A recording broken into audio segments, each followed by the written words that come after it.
Ladies and gentlemen, please join me in welcoming Michael Specter, author on Science and Technology, and along with him, Suman Sahai, convener, Gene Campaign. A big round of applause, ladies and gentlemen, for our two guests.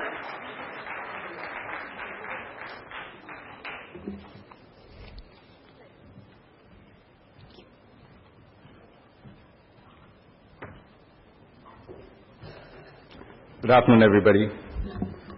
I promise you this session will wake you all up after that good lunch that you'll had. Last night when we listened to the outstanding discourse by Sir Salman Rushdie, among the things he said was that the function of art is to provoke arguments by which society comes to understand itself better. Talking about the attack on artists and writers, he went on to say that to appease violence also ensures violence will be used more frequently in future. So what does all this have to do with this particular session? We find that it is not only art that seems to be facing blind criticism and denial, but science too. In India, the humble brinjal, or eggplant, has been the subject of much controversy. After years of testing, the government's Genetic Engineering Approvals Committee had cleared the introduction of genetically modified brinjal that promised farmers that this new variety would be protected against a pesky and resilient insect called the fruit and shoot borer and improve its yields. It set off a firestorm that had the Environment Minister, Mr. Jairam Ramesh, put the entire clearance on hold till further tests were done. I do notice that we were not served eggplants at lunch today, and it has nothing to do with this.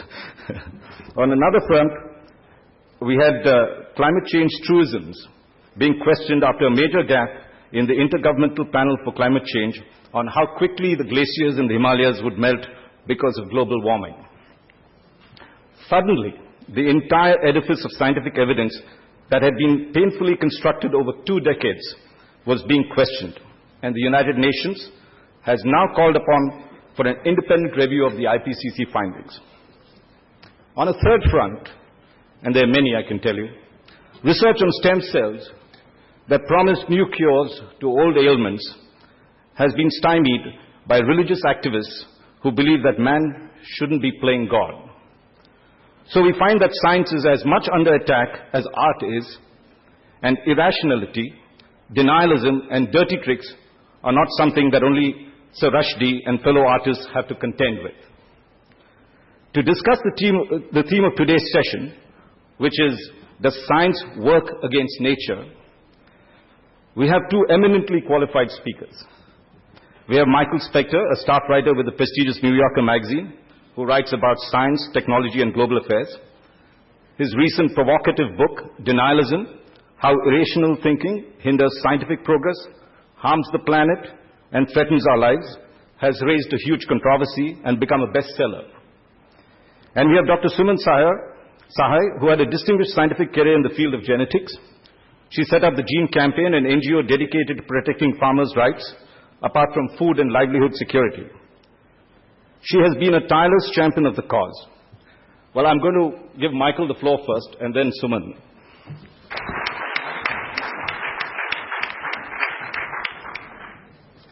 Thank you for the kind words. Yes, I would say that science causes more controversy than art, more controversy than anything these days, and it's somewhat surprising to me. But before I talk about that, it's an honor to speak here. I consider India the most exciting country in the world right now. I come here as often as I can. And all these issues are taken seriously here, which they are not always in other countries. And whether I agree or don't agree with certain actions of various governments, I do agree with the way India is approaching its future. So, to the issue that I'm here to talk about, in the late 1960s and early 1970s, the World Bank, in its infinite wisdom, came up with a bold new scheme for housing many poor Indonesians. They decided to construct a series of high-rise flats on the outskirts of Jakarta, offering the shelter that many desperately poor slum dwellers had rarely experienced. They offered something else, too, a completely foreign approach to life. Villagers were alienated, distressed, and confused. They hated the buildings imposed upon them by a Western approach to habitation. They didn't understand it. So they fled for the slums they knew and the land they felt they could understand. And the lesson to me, and I think to many others, was clear. If you don't pay attention to local cultures, your high-minded intentions are of no value, and often they cause harm. That may seem like an odd thing for me to bring up now, but I mention this because there is nothing more essential than context. And when we talk about growing food, our most sensitive and necessary product, we often forget that. The result has been a feeling expressed quite recently and often in India as well as in other developing nations, and sadly and most prominently in my own, that a rich world approach to agriculture, particularly the use of industrial production and genetically engineered products, has been dumped on them by societies that have long ago given up on the land. That feeling underlies some of the intense public relations battles going on now over genetically engineered food. Many people refer to this as genetically modified food, but I don't, because it doesn't make sense to call it that. All the food we eat is genetically modified. Every grain of rice, every ear of corn, every stalk of wheat has been modified by man over thousands of years of farming. There were no tangerines or limes or lemons in the Garden of Eden. We made it all. The question is, how do we make it? What's the most efficient way to make it? What's the way that's least dangerous for ourselves and for the planet we live on? Genetically engineered products are a new way of doing this. Not that new, actually, but newest. It brings more precision, more benefits in many cases, and more risks. It is true. There are risks to this technology, and we discuss ad nausea, I believe, the risks. They're written about. The fear is trumpeted across the world in headlines always. We rarely mention the benefits, ever. And I think it's a terrible mistake. And I understand it. I do. I once talked to someone who said, if the first two products of electricity were the electric chair and the cattle prod, it may not have been as popular as it is now. And I think the first couple of products of genetically engineered food, soybean, some corn and cotton, those things are of utility. But they're not changing the world. They're not changing poverty. They're not alleviating malnutrition. And I think a lot of people feel cheated. They felt cheated. So I think there's a reaction to that. The battle over how to produce the food our planet requires has become so intense, and it has never mattered more. The stakes have never been higher. I think some of you know these facts, but let me mention them. There are 9 billion residents that are going to be on this planet in 2050. That's not long from now, and that's not really a heavily disputed figure. We will need to produce 70 to 100% more food than we do now. We need to do that in a way that is sustainable, that is nutritious, that doesn't harm the planet any more than we already have, and that's saying a lot because we've pretty much trashed it. And it needs to recognize the growing challenges of climate change. These things are essential. They're not optional. It's not easy, but for the first time since 1960, we are in a race to see whether we can actually do that. And I'm sorry to say that increasingly we see science ignored in this battle and emotions embraced. Why should we care? Why is this so important? We need this type of technology. It's good for humans. It's good for the planet. The FAO estimates that in India alone, golden rice, which is rice that has vitamin A engineered into it, could save as much as the equivalent of 1.5 million years of life every year. In India alone. Critics of this product have tried to block it in every possible way for more than a decade, and they've been amazingly successful. They've argued that the rice isn't needed and it wouldn't work. Whatever else the BT Brinjal decision is or is not, there is no scientific justification for it. It rests on emotions, not facts. Genetically engineered products have been grown for 2 decades on billions of hectares of land. Here is the number of people made demonstrably ill by eating them. 0. 0. Not one person has ever been shown conclusively to have been affected negatively by eating a genetically engineered product. If everyone in India took 2 aspirin right now, thousands of people would die by the end of this day. Thousands. Now, does that mean aspirin's a bad product? No, it doesn't. It means there are risks and benefits to everything we do, and we need to think about the risks, and we need to think about the benefits, and we need to decide what we want to use and how we want to use it without just looking at one side.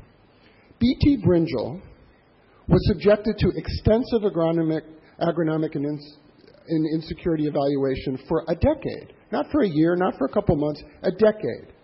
And you know what? That was required by this nation's regulatory authorities, and it ought to have been required. As Kamisara Rao pointed out not long ago in the Wall Street Journal, about 200 scientists and experts from over 15 public and private sector institutions participated in these studies. The huge dossier on BT brinjal and its biosecurity evaluation was placed in the public domain. It's on the internet. You can get it on your phone. The test process and results passed through several organizations, all with approval. They were evaluated and passed by 2 different expert government committees. And based on evaluation, they were approved for planting and commercialization last October. That's when politics and fear took over. All technological advances have costs. Many are painful, and most are unanticipated. And the Green Revolution was no exception. Norman Borlaug died last year. He was the father of the Green Revolution. He saved more lives than any other human who ever lived. I was on a sort of popular radio show in America, the Scott Simon NPR show a little while ago, and I said nice things about Norman Borlaug. Both Scott and I are still getting hate mail, because Norman Borlaug was the father of a revolution that used lots of fertilizer. It did lots of damage to the earth. And we need to move beyond that. And we are moving beyond that. We're not in Green Revolution 1.0. We're in Green Revolution 3.0. The idea that somehow we should look at the worst things that have happened and only look at their negative effects and never say we can do better and we've had great benefits is sad. And it's very, very common. For decades, we have relied so heavily on water, on just sucking water out of the ground, with little thought to land management and driven by an almost limitless reliance on water that was available. Particularly in India and China, for decades people have been digging wells and damming rivers from one end of the countries to the other. The dams alone have displaced millions of people. Wells have liberated a generation of farmers from their dependence on rain. There's no question about that. But clean water doesn't flow forever. As the population grows, particularly in the world's 2 most populous country, the fresh water disappears. And that leaves people with one choice: dig. Dig deeper and deeper and deeper. Through salt water and arsenic can begin to seep into the ground. And when that happens, nothing will ever grow on that land again. We can't afford that. We need to do something to grow food with a tremendous reduction in water use. And you know how we can do that? With scientific processes. And it doesn't just mean genetically engineered, but that is one of them. Let's look a little bit at BT cotton. A couple facts. BT cotton is grown on more land in India than in any other country, 9 million hectares. There are about 4 million cotton farmers in this country. The fields are usually small, less than 2 hectares, sometimes much less.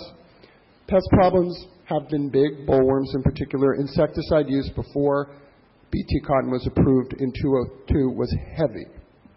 Since then, insecticide spray use has been reduced by 70%. That's millions of gallons. Reduction in poisonings of human beings, 80%. Yield increase, 54%. Farmers' profit increase, 62%. That's $250 a hectare. 9 out of 10 farmers who try it buy the seed again the following year. And India has moved from a cotton importer to exporter. Sounds pretty horrible to me. When I hear people talk about genetically engineered products with horror, and I do all the time, and I probably will today, I ask a few questions and I end up hearing similar objections. And the first word that rises up into people's mouths is Monsanto. And that's the idea of ownership of the seeds, of food as intellectual property that we don't have the rights to, and that can be hoarded and deprived from farmers. And you know what? Those are completely legitimate fears. But they are fears about politics.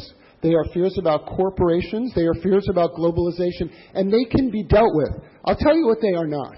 They are not fears about science. Because science isn't a company. It isn't a country. It isn't a policy. It's a process. And when people conflate the way a company uses science with the thing that science can do, we're in a very, very bad place. And that's exactly where we are. Now, I know this is not an easy subject, and anyone who plunges headlong into environmental and social changes without judging the risks and benefits is doing a disservice to his nation. I can't see why we don't need those advances, because we have always needed those advances, and we wouldn't be in this room without them. We wouldn't be on this planet without them. I wouldn't be living 40 years longer, may God be with me, than my grandparents without them. These things are not coincidental. They're science. So let's stop pretending science doesn't matter, and let's try to use it efficiently. Let's try to use it properly.